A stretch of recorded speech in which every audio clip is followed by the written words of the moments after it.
नमस्कार, मेरा नाम भाऊ तोरसेकर है। मैं मराठी पत्रकार हूँ और आज हिंदी में वीडियो कर रहा हूँ।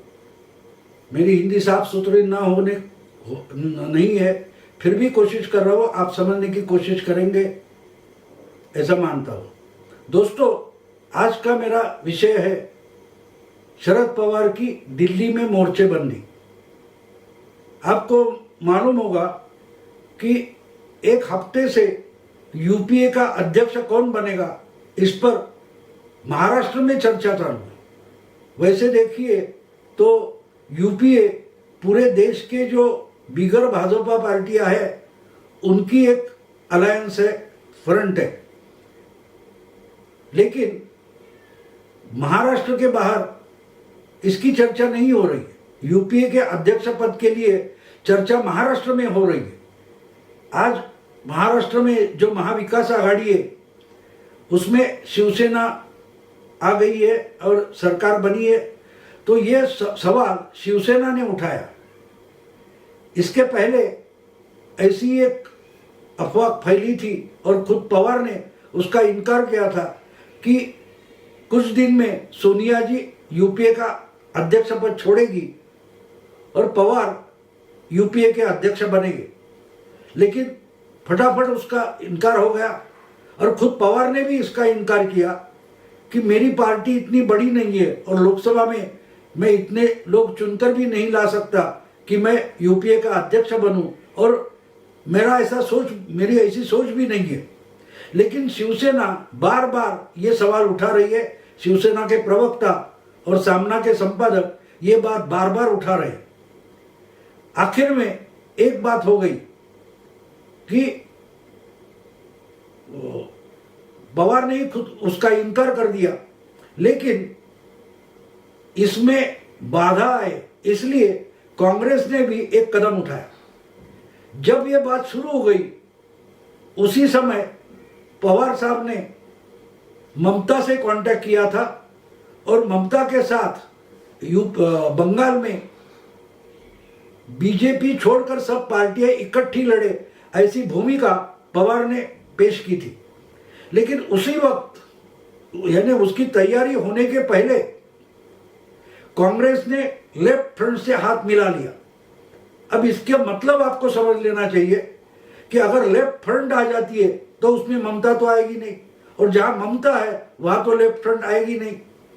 तो इसलिए कांग्रेस ने पवार का जो खेल था वो वही बिगाड़ दिया कि ममता के साथ तो हम नहीं जाएंगे, ऐसा मुंह से कोई कांग्रेस वाला बोला नहीं। लेकिन कांग्रेस ने लेफ्ट फ्रंट से अलायंस कर दी, घोषित कर दी। इसका मतलब क्लियर है कि ममता के साथ हम जाने वाले नहीं, ये मैसेज पवार को दे दिया। लेकिन पवार साहब ममता को कैसे बचाएंगे? उनकी पार्टी तो बंगाल, वेस्ट बंगाल में है नहीं। महाराष्ट्र छोड़कर वैसे भी उनकी पार्टी कहीं है नहीं। बिहार में उनके तारिक अनवर एक सहकारी थे, वो भी चले गए कांग्रेस में। तो महाराष्ट्र छोड़कर वैसे कहीं और किसी राज्य में एनसीपी है नहीं। फिर पवार क्या करने वाले? लेकिन एक बात और ध्यान में लीजिए, तो ये जो किसान आंदोलन चालू है, एक किसान आंदोलन के साथ जो आखिरी वार्ता हुई थी उसके बाद कम से कम मेरा ख्याल है कि 10-12 दिन निकल गए और आगे कुछ नहीं हो रहा था। तो पवार साहब ने इशारा दिया कि अगर इस महीने के अंत तक अगर कुछ हल नहीं निकला तो राजकीय पार्टियां जो है, पॉलिटिकल पार्टियां है, उनको कुछ करना पड़ेगा। वैसे तो सब पार्टियां कर रही है, बंद है, ये है, वो है, आवाज उठानी है, रोज टीवी पर चर्चा करनी है। ये तो किसान आंदोलन वाले आते नहीं है, पॉलिटिकल पार्टियां ही कर रही है। बीजेपी और अपोजिशन पार्टियां, इनमें ही लड़ाइयां टीवी पर चलती है। तो पॉलिटिकल पार्टियां कुछ करेगी, ये पवार साहब क्यों बोले, ये समझना जरूरी है। इन्होंने पहले यूपीए ने कुछ करना चाहिए ऐसी बात नहीं की है। इन्होंने बोला है कि अपोजिशन पार्टियां कुछ करेगी। इसका मतलब ये है कि आज जो बिखरी हुई अपोजिशन पार्टियां हैं उनको साथ लेकर अगर कांग्रेस यूपीए के माध्यम से कुछ करती नहीं तो जो बाकी की अपोजिशन पार्टियां हैं उनको किसान आंदोलन के लिए इकट्ठा होकर कुछ करना पड़ेगा। अब ये बात है कि किसान आंदोलन के बारे में रोज रोज कुछ ना कुछ बातें करते करते राहुल गांधी तो निकल गए यूरोप में, इटाली में, तो कांग्रेस इसमें कुछ कर नहीं रही है। यूपीए भी ठंडी बैठी है।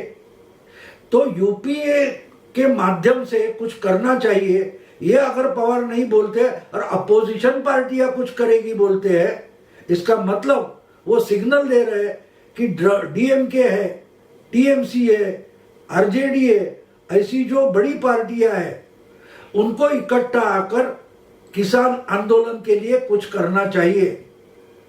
किसान आंदोलन की बात तो ठीक है, 1 महीना और चलेगा, खत्म हो जाएगा, उसके बाद क्या है?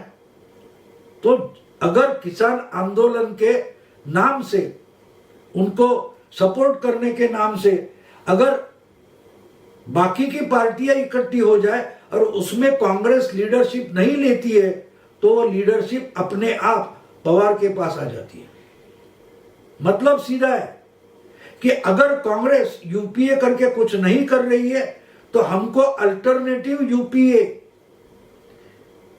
भाजपा के खिलाफ दूसरी कोई फ्रंट खड़ी करनी चाहिए, ऐसी बात, ऐसा संकेत पवार साहब बाकी पार्टियों को दे रहे हैं।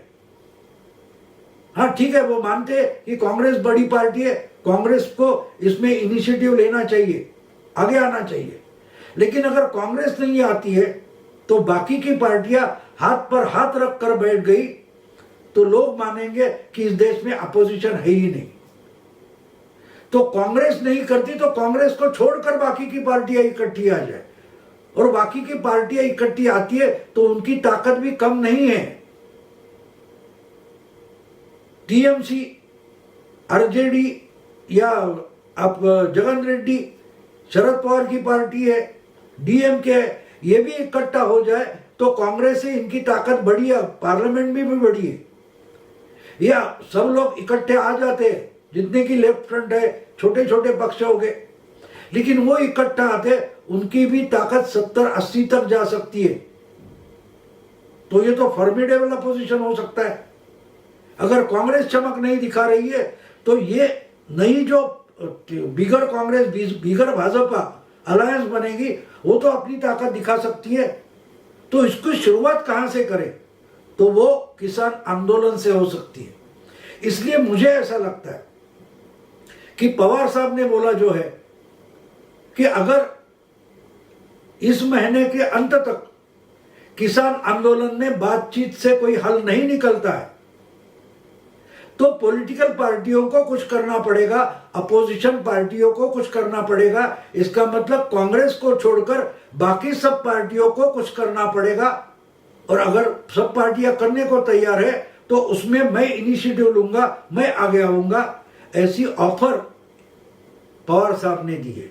अब देखिए क्या होता है आगे, देखना है हमको। और यही लाइन लेकर शिवसेना बार बार अपोजिशन पार्टियों को इकट्ठा आना चाहिए बोला है, तो उस पर आक्षेप लेते हुए कांग्रेस के नेता और पूर्व मुख्यमंत्री अशोक चव्हाण ने बोला कि भाई शिवसेना तो यूपीए में है ही नहीं, हम इकट्ठा आए तो महाराष्ट्र के लिए आए, कॉमन मिनिमम प्रोग्राम पर इकट्ठा आए, और इससे यूपीए का कोई मतलब नहीं है। कांग्रेस महाराष्ट्र गवर्नमेंट में है तो यूपीए करके नहीं है, महाराष्ट्र में यूपीए की सरकार नहीं है। और ये तो बात पहले राहुल गांधी ने भी बोली थी कि हम महाराष्ट्र के गवर्नमेंट में है लेकिन डिसिजिव प्रोसेस में नहीं है, निर्णय प्रक्रिया में हम नहीं है। और वही अशोक चव्हाण बोल रहे हैं कि महाराष्ट्र की सरकार जो है वो महाविकास आघाड़ी की है लेकिन महागठबंधन या यूपीए की सरकार नहीं है, क्योंकि शिवसेना यूपीए में है ही नहीं। और शिवसेना बार बार एक बात बोल रही है सामना में कि सब अपोजिशन पार्टियों को इकट्ठा आना पड़ेगा, और कांग्रेस तो मुर्दे जैसी चुप पड़ कुछ कर नहीं रही है। कांग्रेस में दम ही नहीं है, कांग्रेस अपोजिशन कुछ कर ही नहीं पाती, ये लाइन सामना में बार बार लिखी जा रही है। तो अब पवार और सामना इनको इकट्ठा करके आप अगर सोचते हैं तो आपको पता चलेगा कि ये लाइन पवार की है। पवार दिल्ली में कांग्रेस को छोड़कर कोई अलग मोर्चाबंदी कर रहे हैं, जिसमें टीएमसी, अभी एक तो कांग्रेस ने मान लिया कि हम टीएमसी के साथ जाएंगे नहीं, इसका मतलब ममता पवार साहब को रिस्पॉन्ड कर सकती है। अच्छा, वही लाइन तेलंगाना के टीआरएस के जो चीफ मिनिस्टर है चंद्रशेखर राव, इन्होंने भी कुछ दिन पहले आगे लाई थी कि बिगर कांग्रेस बिगर भाजपा ऐसी कोई अलायंस बनाएंगे, तो वो उसमें आ जाएंगे। उनके भी कुछ 8-10 एमपी है, जगन रेड्डी भी उसमें आ सकते हैं क्योंकि वो तो बीजेपी के साथ नहीं है और उनको तो कांग्रेस के साथ जाना नहीं है, तो वो भी पवार जो अलायंस बनाना चाहते हैं उसमें आ सकते हैं। बची है डीएमके, तो डीएमके भी आ सकती है। हाँ, डीएमके का तमिलनाडु में कांग्रेस के साथ अलायंस है, लेकिन उसको कांग्रेस डिक्टेट करने की पोजीशन में नहीं है। अगर कांग्रेस कुछ अड़चने पैदा करती है तो डीएमके बोल रहे छोड़ दो हमको, तो कांग्रेस तो तमिलनाडु में अकेले लड़ नहीं सकती। इसलिए पवार जो कोई खेल कर रहे हैं उसका मतलब हमें समझना चाहिए। पवार साहब को कांग्रेस को छोड़कर एक और यूपीए या अलायंस बनाना है जिसका नेतृत्व वो करेंगे। एक बात साफ है कि पवार महाराष्ट्र में अटके हुए नहीं है, उनको छोड़कर इस अलायंस में आने वाले जो पक्ष है, पार्टियां है, उसमें टीएमसी रहेगी, टीआरएस रहेगी, डीएमके रहेगी, जगन रेड्डी रहेंगे, आरजेडी रहेगी। उनको दिल्ली की राजनीति में उनके लीडर को इंटरेस्ट नहीं है, लेकिन पवार तो महाराष्ट्र में अटके नहीं है, वो तो दिल्ली की ही राजनीति करते हैं। तो इन सब पार्टियों के लिए दिल्ली में एक स्ट्रांग लीडर अगर चाहिए जो और पार्टियों को साथ लाने में सक्सेसफुल हो सकता है, तो वो तो शरद पवार है। तो जो काम कांग्रेस को और यूपीए के अध्यक्षा बनके सोनिया को करना चाहिए, तो सोनिया जी नहीं कर रही है, तो वो मैं कर सकता हूं, ऐसा प्रस्ताव एक प्रकार से पवार जी ने बाकी सब पार्टियों के सामने रखा है। अब देखेंगे कि इसमें पहले तो इसमें टीएमसी यानी ममता जी फटाक से आ जाएगी। चंद्रशेखर राव का खुद का इनका प्रस्ताव था कि कांग्रेस बीजेपी को बाजू में रख के अलायंस बनाएंगे, तो वो भी आ जाएंगे। तो वो अगर दो पार्टियां भी इकट्ठी होती है तो उनके लोकसभा में मेरा ख्याल है कम से कम 30 से ज्यादा एमपी है, इनके भी कुछ 6-7-5 एमपी है। तो कांग्रेस के जो 50 से ज्यादा एमपी है, इनके भी उतने एमपी बन जाते हैं। उसमें बाकी की छोटी पार्टी आ जाए तो टकराव करने के लिए अच्छी अलायंस बन जाती है और इनको कांग्रेस के पीछे पीछे दौड़ना पड़ेगा नहीं। दूसरी और एक बात है कि अगर ये अलग से एक अलायंस बन जाती है, उसमें लेफ्ट भी आ सकती है। अब देखिए, एक बात और होती है कि ये सब पार्टियां जो छोटी छोटी है, उनका दिल्ली में राष्ट्रीय स्तर का कोई नेता नहीं है। अगर पवार जैसा उनको नेता मिल जाता है तो उनको बार बार राहुल के बचाव में आने की जरूरत नहीं, राहुल के नेतृत्व में आने की जरूरत नहीं रहती। पवार उम्र में ज्यादा है, अनुभवी है, तो उनके पीछे ये सब पार्टियां खड़ी हो सकती है। जैसे कि आपको याद होगा कि राष्ट्रपति को मिलने के लिए पवार साहब ने अपॉइंटमेंट ली थी, लास्ट मिनट उसमें राहुल गांधी आ गए, लेकिन डीएमके उनके साथ पहले से आ गई थी, दोनों लेफ्ट पार्टियां आ गई थी। तो पवार का जो संकेत है वो हमें समझ लेना चाहिए। शिवसेना क्यों ऐसा लिख रही है सामना में, और पवार क्या संकेत दे रहे हैं, ये अगर हम समझने की कोशिश करेंगे तो उनका संकेत सीधा साफ है कि वो कांग्रेस को छोड़कर दूसरी कोई नेशनल अलायंस बनाना चाहते, प्रादेशिक छोटी छोटी पार्टियां जो है, रीजनल पार्टियां है, उनकी एक नई यूपीए बनने जा रही है। ये कभी सामने आ जाएगी मुझे पता नहीं, शायद आज 2-4 हफ्ते में ये होगा नहीं, लेकिन मुझे विश्वास है कि बंगाल, तमिलनाडु वगैरह 5 विधानसभा के जो चुनाव है उसमें कांग्रेस की हालत क्या होती है। अगर वो खस्ता हो गई तो उसके बाद ये बाकी की पार्टियां कांग्रेस से हटना चाहेगी और वो पार्टियां आराम से पवार की जो आइडिया है उसमें शामिल हो जाएगी और दूसरी कोई यूपीए बन जाएगी, उसका नेता रहेगा शरद पवार। दोस्तों, ये वीडियो आपको पसंद आया तो शेयर करिए, लाइक करिए, अपने दोस्तों को फॉरवर्ड करिए। प्रतिपक्ष एक अलग नजरिया पेश करता है, उसको सब्सक्राइब कीजिए। नमस्कार।